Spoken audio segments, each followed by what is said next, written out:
Biology chapter 6 নগ্নবীজি এবং আবৃতবীজি one of the hardest topic of biology first paper যেটা আমরা 10টা লেকচারে পড়বো অর্থাৎ 3টা লেকচারে আমরা এটা সাজিয়েছি আজকে আমাদের ফার্স্ট লেকচার যেখানে আমরা আমাদের নগ্নবীজি এবং আবৃতি সম্পর্কে একটা বেসিক আইডিয়া প্লাস আমাদের এখানে যে শুরুর যে অংশ অর্থাৎ সাইকাসের যে গঠনটা বা সাইকাস কিভাবে আমরা চিনবো সে যে বৈশিষ্ট্যটা সেখানে আলোচনা হবে।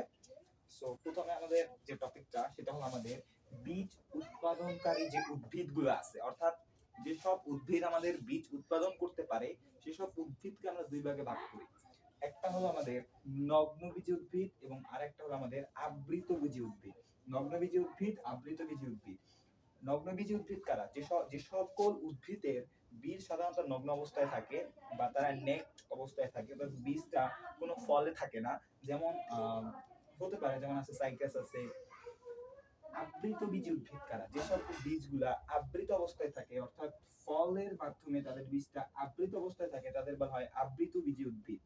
নগ্নবীজি উদ্ভিদ এবং আবৃতবীজি উদ্ভিদ। নগ্নবীজি উদ্ভিদের 4টা গ্রুপ রয়েছে: গিঙ্গিওফাইটা, সাইকাডোফাইটা, কনিফেরোফাইটা, ন্যাথোফাইটা। গিঙ্গিওফাইটা, সাইকাডোফাইটা, কনকিওফেরোফাইটা, ন্যাথোফাইটা। 4টা গ্রুপ। এক নাম্বার গ্রুপের নাম গিঙ্গিওফাইটা, প্রত্যেকটা নামের শেষে ফাইটা বিদ্যমান এবং শুরুতে হলো গিঙ্গিওফাইটা, সাইকাডোফাইটা, কনকিওফেরোফাইটা এবং ন্যাথোফাইটা। আমাদের যে ফার্স্ট পর্ব বা ফার্স্ট যে গ্রুপটা আছে বা শ্রেণীটা আছে সেটার নাম হলো গিঙ্গিওফাইটা, যেখানে গিঙ্গিওফাইটার টোটাল প্রাণীর সংখ্যা একটা, অর্থাৎ এই বর্গের সকল প্রাণী বর্তমানে জীবিত নেই। তাই জন্য এদের বলা হয় জীবান্ত জীবাশ্ম। অর্থাৎ এদের গিঙ্গিওফাইটা পর্বের প্রাণীদের বর্তমানে একটা মাত্র প্রজাতি বিদ্যমান, যার ফলে এদের যে টোটাল আমাদের শ্রেণীটাকে যাতে বলা হয় জীবান্ত জীবাশ্ম।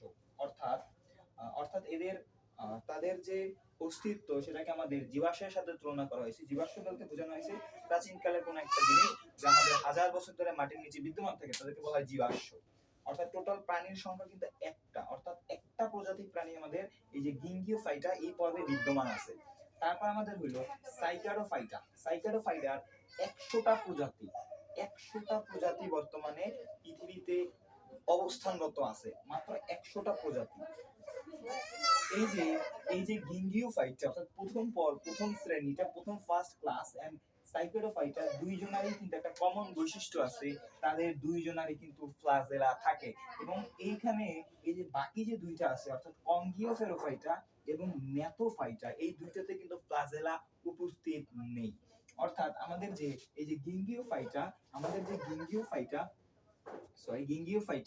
এবং যে আমাদের সাইকাডোফাইটা, যাদের গিঙ্গিওফাইটা প্রাণীর সংখ্যা একটি, সাইকোফাইটা প্রাণীর সংখ্যা 100টি, এবং এই দুইটা ক্লাসে একমাত্র ফ্লাজেলা থাকবে, অর্থাৎ এদের মধ্যে ফ্লাজেলা উপস্থিত। কিন্তু আমাদের কনিফেরোফাইটা এবং ন্যাথোফাইটার মধ্যে কোনো ফ্লাজেলা থাকে না। তারপরে আসি কঙ্গিফেরোফাইটা সম্পর্কে অত একটা মনে রাখতে হয় না, not for MCQ not for CQ. এখানে কিন্তু আমাদের যে নেটোফাইটা সম্পর্কে অনেক জানার আছে। যেমন নেটোফাইটার মধ্যে যে নিটাম আছে না, নিটামের পাতাটা কিছুটা আবৃতি বীজের মতো, এজ লাইক কাঁঠাল পাতা। অর্থাৎ আমার যে নিটামের যে পাতাটা, এই যে নিটামের যে আমরা পাতাটা বা লিফটা ইটস লুক লাইক আবৃতবীজী উদ্ভিদের পাতার মতো। তারপর আমাদের টপিক হলো ইপিহাইড্রা নিয়ে কিছু জানতে হয়। এই যে আমাদের ইপিহিড্রা এদের মধ্যে দ্বিনিষেক ঘটে। ইপিহাইড্রার দ্বিনিষেক ঘটে ইপিহাইড্রার দ্বিনিষেক ঘটে এবং এই ইপিহিড্রা থেকে আমাদের ইফিড্রিন তৈরি হয়, যে ইফিড্রিন আমাদের মূলত শ্বাসকষ্টের এক প্রকার ওষুধ।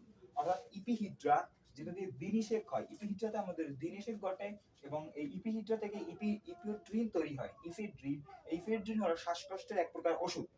আমাদের যে ইপিহিড্রা সেটা আমাদের সাধারণত দ্বিনিষেক ঘটে। দ্বিনিষেক দ্বারা বোঝায় দুইবার নিষেক ঘটবে, অর্থাৎ দুইবার ফার্টিলাইজেশন ঘটে এবং এখান থেকে তৈরি হয় ইফিড্রিন। ইফিড্রিন হলো এক প্রকার ওষুধ যা দিয়ে আমাদের শ্বাসকষ্টের শ্বাসকষ্টের উপশম হয়। এরপর আরেকটা টপিক আছে, সেটা হলো লিফ স্কার হলো যখন নগ্নবীজ উদ্ভিদের পাতায় কিছু খসে যায় বা পড়ে যায়, তাদের মধ্যে একটা দাগ থাকে বা চিহ্ন থাকে যেটাকে বলা হয় লিফ অফ স্কার। লিফ মানে পাতা, স্কার মানে ছেদবিন্দু, অর্থাৎ যেখান থেকে ওটা হয়। তারপর এখানে মানে যেটা ইম্পর্টেন্ট একটা টপিক হলো নগ্নবীজি উদ্ভিদের বৈশিষ্ট্য, অর্থাৎ কিছু বৈশিষ্ট্য আছে যেগুলো আমাদের নগ্নবীজি উদ্ভিদ ফলো করে, যেটা তাদের থেকে বিলং করে। প্রথম এটা হলো এদের মধ্যে স্পোরোফাইটটা, এটা হলো অসম রেণু প্রসূ, অর্থাৎ এদের যে স্পোরোফাইটটা আছে সেটা আমাদের দুইটা হয়, অর্থাৎ এদের মধ্যে একটা হয় ম্যাক্রোস্পোরোফাইট আর একটা হয় মাইক্রোস্পোরোফাইট। ম্যাক্রোস্পোরোফাইট যেটা হলো পুং, যদি মাইক্রো হয় তাহলে হয় পুং, আর যদি ম্যাক্রো হয় তাহলে স্ত্রী, অর্থাৎ এদের কখনো সমান হয় না। তারপর হচ্ছে এদের ডিম্বক নগ্ন থাকে, অর্থাৎ সরাসরি ডিম্বক রন্ধ্রে পতিত হয়। তারপরে এদের কোনো গর্ভাশয় থাকে না, যার ফলে নগ্নবীজী উদ্ভিদের কোনো ফল হয় না। উদাহরণ হলো সাইকাস। সাইকাসের কিন্তু কোনো ফল নাই, কিন্তু আবৃতবীজী উদ্ভিদের ফল হয়ে থাকে, যেমন কাঁঠাল, জাম। কিন্তু আমাদের যে নগ্নবীজী যেসব উদ্ভিদ আছে তাদের কোনো ফল হয় না, তাদের ফল হয় না, শুধুমাত্র বীজ বা থাকে, অর্থাৎ তাদের শুধুমাত্র ডিম্বক থাকে, যে ডিম্বক থেকে তাদের বীজ তৈরি হয়, কিন্তু কোনো ফল তৈরি হয় না। তারপর এই একটা টপিক যেটা আমরা আগেই বলছি, যেটা ইপিহাইড্রার দ্বিনিষেক ঘটে। ইপিহাইড্রার দ্বিনিষেক ঘটে ওয়ান অফ দা হার্ডেস্ট একটা টপিক। নিউমেসিলারি কিন্তু আমাদের এমসিকিউ সেকশন বা পেপার থেকে আসতে পারে যে আমাদের ইপিহাইড্রায় কি ঘটে। একমাত্র ইপিহাইড্রা, এটাতে আমরা 3 স্টার দাও। ইপিহাইড্রাতে দ্বিনিষেক ঘটে, এটাতে 3 স্টার দাও। এই যে ইপিহাইড্রাতে দ্বিনিষেক ঘটে, এটা 3 স্টার। ইপিহাইড্রাতে দ্বিনিষেক ঘটে, এটা 3 স্টার। এখান থেকে একটা এমসিকিউ দিতে পারে। ইপিহাইড্রাতে দ্বিনিষেক ঘটে, যার ফলে যে শ্বাসটা না সেটা কিন্তু হ্যাপ্লয়েড হয়ে থাকে। হ্যাপ্লয়েড মানে কিন্তু এ না, ডিপ্লয়েড মানে কিন্তু 2n। আরেকটা এখানে একটা টার্ম আছে, অর্থাৎ জাইলেমে ভেসেল ফ্লোয়েমে সঙ্গী। মনে রাখতে হয় জাইলেমে ভেসেল থাকে না, জাইলেমে ভেসেল নাই, ফ্লোয়েমে সঙ্গী নাই। অর্থাৎ আমাদের জাইলেম কোষ, আমাদের যে ভাস্কুলার বান্ডিল, সেখানে জাইলেম এবং ফ্লোয়েম আছে, অর্থাৎ ভাস্কুলার বান্ডিল বা পরিবহন তন্ত্রে জাইলেম এবং ফ্লোয়েম থাকে। কিন্তু এই যে নগ্নবীজ উদ্ভিদের জাইলেমে কোনো ভেসেল নাই, এবং ফ্লোয়েম যে টিস্যু আছে, ফ্লোয়েম কোষে কোনো সঙ্গী কোষ নাই, অনবদা। তাই জন্য এদের বলা হয় এই যে নগ্নবীজ উদ্ভিদের কিছু গ্যাপ আছে, যেটা কিন্তু আবৃতবীজ উদ্ভিদের ক্ষেত্রে এটা দেখা যায় না। অর্থাৎ নগ্নবীজ উদ্ভিদের যে জাইলেম কোষ, সেখানে আমাদের ভেসেল নাই। জাইলেম কিন্তু মূলত ট্রাকিড, ভেসেল, জাইলেম ফাইবার থাকে, সেখানে আমাদের জাইলেম বিদ্যমান নাই। এবং ফ্লোয়েমের ক্ষেত্রে আমাদের এখানে তো সঙ্গী কোষই নাই, অন অফ দা এটা কিন্তু আমাদের সঙ্গী কোষে কিন্তু নিউক্লিয়াস নাই, অন অফ দা ছিল। এবং এদের আর্কিগোনিয়া থাকে। আর্কিগোনিয়া আমাদের স্ত্রীদের অন্যতম একটা বৈশিষ্ট্য, স্ত্রী নগ্নবীজী বৈশিষ্ট্যের যে অন্যতম একটা বৈশিষ্ট্য, এটা কিন্তু আদিকোষী প্রকাশ পায়। তারপর আছে আমাদের লিফ স্কার, অর্থাৎ গাছের মধ্যে যে কিছু কিছু বৈশিষ্ট্য দেখা যায় গোলাকার, অর্থাৎ যখন পাতাটা এরকম গাছ থেকে পড়ে যায় তখন এখানে একটা ছিদ্রের মতো বা একটা ছাপ পড়ে থাকে, যাকে আমরা বলি লিফ স্কার। আচ্ছা, তারপর আমাদের পড়তে হবে সাইকাসের বৈশিষ্ট্য। আমাদের সাইকাসের বৈশিষ্ট্য, আমাদের সাইকাসের বৈশিষ্ট্য। এবং এই সাইকাসকে বলা হয় জীবান্ত জীবাশ্ম, কারণ এর যে এই মানে এই পর্বের বা এই টাইপের যত প্রাণী ছিল, এরা বর্তমানে কেউ পৃথিবীতে বেঁচে নেই, কিন্তু অর্থাৎ এদের জীবাশ্ম পাওয়া গেছে। এদের মাটির নিচে এদের জীবাশ্ম পাওয়া সত্ত্বেও এদের কিছু কিছু প্রাণী বর্তমানে পৃথিবীতে জীবিত আছে, যার ফলে এদের বলা হয় জীবান্ত জীবাশ্ম। এদের কিছু এক্সট্রা বৈশিষ্ট্য আছে, যদিও সাইকাস আমাদের এই যে নগ্নবীজী উদ্ভিদ থেকে বিলং করে। সো সাইকাস যে যে ধর্ম মানবে, অর্থাৎ আমাদের যে নগ্নবীজের বৈশিষ্ট্য কিন্তু সাইকাসের বৈশিষ্ট্য সমান হতেই হবে। তারপরে কিছু এক্সট্রা বৈশিষ্ট্য আছে যেগুলো আমাদের সাইকাসের জন্য আলাদাভাবে পড়া লাগে, সেগুলো এখানে লেখা আছে। যেমন এখানে যে নগ্নবীজের বৈশিষ্ট্য, এখানে আরো অনেক টপিক আছে, যেমন এখানে ইম্পর্টেন্ট গুলো, অর্থাৎ আমরা ইম্পর্টেন্ট গুলো লিখছি। তাছাড়া অনেক ইম্পর্টেন্ট আছে, যেমন এরা বহু বর্ষজীবী, অর্থাৎ অনেক বছর বাঁচে। নগ্নবীজী উদ্ভিদ অনেক বছর বেঁচে থাকে। তারপর এখানে আছে আমাদের চিরসবুজ, নগ্নবীজী উদ্ভিদ চিরসবুজ হয়। সো এগুলো তো ইজি টপিক, এগুলো আমাদের দরকার নেই। আমরা মেন মেন টপিক লিখছি, যেমন এদের স্পোরোফাইট কি হয়, অসম রেণু প্রসূ হয়, অর্থাৎ এদের এদের যে স্পোরোফাইট এটা মাইক্রো এবং ম্যাক্রো অনুযায়ী বিভক্ত হয়।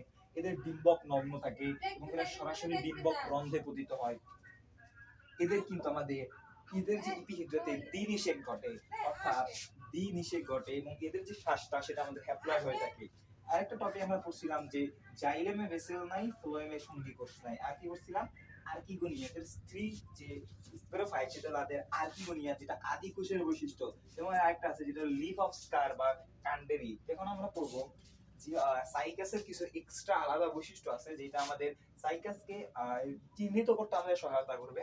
যেমন এটা পাম, এই যে আমাদের সাইকাস আছে, যেটা কিছুটা বা সিমিলার অফ পাম গাছ, অর্থাৎ পাম গাছের মতো। যেমন এই পাম গাছ থেকে কিন্তু পাম তেল তৈরি হয়, পাম গাছ থেকে সাধারণত পাম তেল তৈরি হয়। অর্থাৎ সাইকাস গাছটা বা সাইকাস যে উদ্ভিদটা, এটা কিছুটা পাম গাছের মতো দেখতে। এবং এই যে সাইকাসের পাতা, এটা হলো পক্ষল যৌগিক, অর্থাৎ এদের পাতাটা যৌগিক হয়, এজ লাইক নারকেল গাছের পাতার মতো। নারকেল গাছের পাতার মতো এটা সারিবদ্ধ থাকে। এবং নারকেল গাছের পাতার যে মাঝখান কাণ্ডটা, তাকে বলা হয় কেরিস। এবং মাঝখান বলা হয় মূল মধ্য শিরা। আমাদের হাতের শিরার মতো তাদের একটা শিরা থাকে, তারা দুই ভাগে বেঁকে যায়, তাদের বলা হয় আমাদের প্রাইমারি শিরা।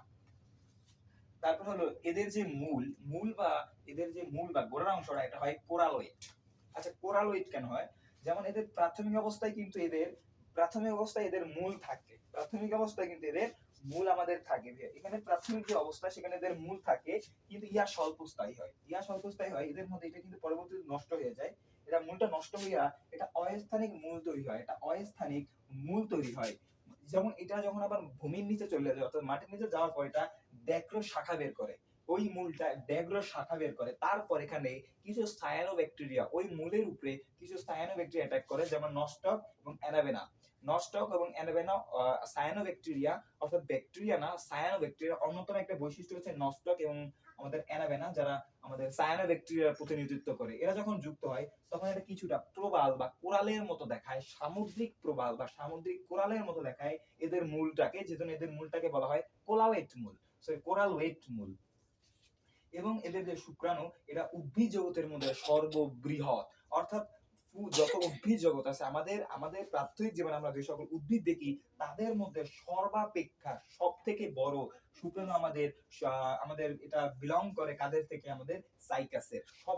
বৃহৎ, এবং এটা দেখতে কিছুটা লাটিনের মতো, আমাদের ঘুরানো লাটিনের মতো, এবং এটা বহু ফ্লাজেলা যুক্ত। অর্থাৎ এখানে ফ্লাজেলা শুধুমাত্র একটা না, এদের মধ্যে বহু ফ্লাজেলা থাকতে পারে, যেটা অগণিত ফ্লাজেলা।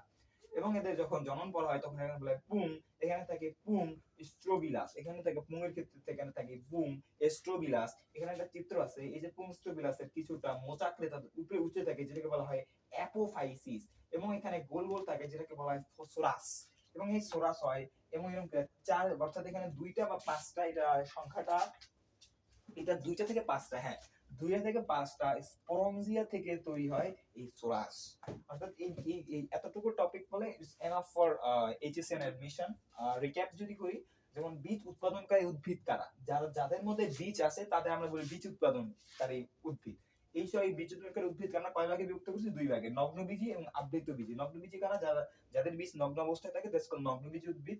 আবৃতবীজী হলো যে সকল বীজ আবৃত অবস্থায় থাকে।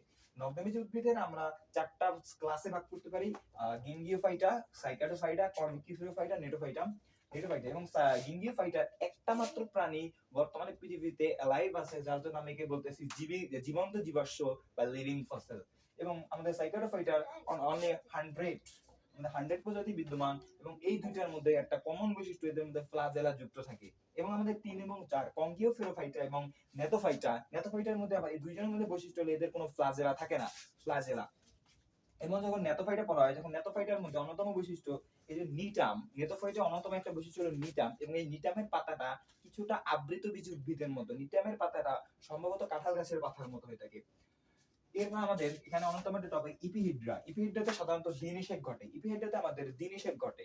আমাদের নিষেক সাধারণত এক প্রকার হয়ে থাকলেও ইপিহিড্রা, যেটা আমাদের দ্বিনিষেক ঘটে, অর্থাৎ এখানে নিষেক দুইবার সম্পন্ন হবে। এবং এই ইপিহিড্রা থেকে আমাদের তৈরি হয় ইফেড্রিন বর্তমান শ্বাসকষ্টে একটা অন্যতম কার্যকরী একটা ওষুধ। এবং আরেকটা বৈশিষ্ট্য আছে, যখন আমরা নগ্নবীজী উদ্ভিদ করবো তখন এদের পাতা একটা কাণ্ডের সাথে যুক্ত থাকে, এবং সেটা যখন নিচে পড়ে যায় তখন সেখানে একটা দাগের সৃষ্টি হয়, যেটাকে আমরা বলতে পারি লিফ অফ স্কার, যেটা কিন্তু নগ্নবীজী উদ্ভিদের অন্যতম একটা বৈশিষ্ট্য। এরপর যখন এদের আরো বৈশিষ্ট্য পড়ে, যখন আমরা পড়বো এদের স্পেরোফাইট কি, অসমৃদ্ধ প্রশ্ন, অর্থাৎ এদের সমান না, ডিম্বক এদের নগ্ন থাকে, সরাসরি ডিম্বক রন্ধ্রে পতিত হয়, এবং এখানে ফল তৈরি হয় না, এবং দ্বিনিষেক ঘটে, শ্বাস হ্যাপ্লয়েড হয়, জাইলেমে ভেসেল নাই, ফ্লোয়েমে সঙ্গীকোষ নাই, এদের আর্কিগোনিয়া, যেটা হলো আদি বৈশিষ্ট্য। তারপরে এদের এখানে তো ওই যে আমাদের লিফ স্কার থাকে। তারপর যে আলাদাভাবে সাইকাসের বৈশিষ্ট্য পড়া হয়, তাহলে এখানে পড়া হবে যে পাম, এই যে সাইকাসটা কিছুটা পাম গাছের মতো বা পাম উদ্ভিদের মতো, এবং এই পাম উদ্ভিদ থেকে সাধারণত পাম তেল তৈরি হয়। তারপর আছে আমাদের পাতাটা কিছুটা পক্ষল যৌগিক, নারিকেল পাতার মতো। যেমন আবৃতবীজী উদ্ভিদের বৈশিষ্ট্য কি, এদের পাতাটা সরল হবে, অর্থাৎ একটা মাত্র পাতা থাকবে। কিন্তু আমরা যখন অনাবৃত বা নগ্নবীজী উদ্ভিদ হবে, তাদের পাতা একটা আমাদের প্রান্ত থাকে, সেখান থেকে অনেকগুলো পাতা বের হয়, নারিকেল গাছের মতো। অর্থাৎ একটা মাত্র পাতা থেকে অনেকগুলো যৌগিক পাতা যুক্ত হয়, যাকে আমরা বলি পাতাটা পক্ষল যৌগিক। তারপরে এদের মূল হয় কোরালের ধর্মী, কারণ এদের প্রাথমিক অবস্থায় কিন্তু একটা মূল থাকে, কিন্তু এটা কি সাধারণত স্থায়ী হয় না, এটা নষ্ট হয়ে যায়, এটা অস্থানিক মূলে রূপান্তর হয়। এবং ওই অস্থানিক মূল মাটির নিচে দ্যাগ্র শাখা বের করে এবং এই দ্যাগ্র শাখার মধ্যে cyanobacteria not bacteria cyanobacteria attack করে। কারা কারা? নষ্ট এবং অ্যানাবেনা।